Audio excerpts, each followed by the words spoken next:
za mitodika amin'ny établissement scolaire. Nareo boko miteny zahay ato amin'ny établissement nay zay zany tsy mandray zaza latsaka ny 12 de moyenne. Nenay zany zaza latsaka ny 12 de moyenne tsy raisinay. Ry afako hoe anareo zany mila tsaiko fa mahay ampianarinareo. Boko nareo miteny hoe établissement nareo ndro mahay mampianatra.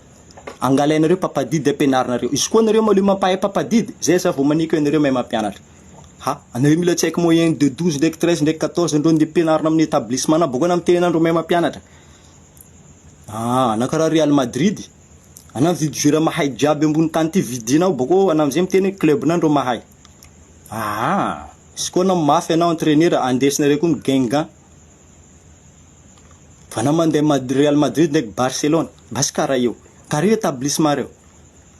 Ndraiky nefa ny tompoko anareo mpanabe, mpampianatra, mpitaiza.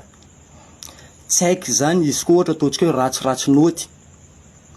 Ampianaro izy. Asanao ane zany ana mpampianatra. Ampianaro izy ata moyenne an-tsaiko iny 2 ndraiky 1. Ampianaro izy. Io asanao. Fa tsy anaty karaka tsaiko fa 12 de moyenne ro mila ndeha ampianarinao. Ampianaro. Boko le izy koa ohatra ataontsika tsaiko iny maditra. Établissement io tsy mila zaza maditra. Basy anareo tsy mpanabe dikan'izany. Anareo tsy mpanabe.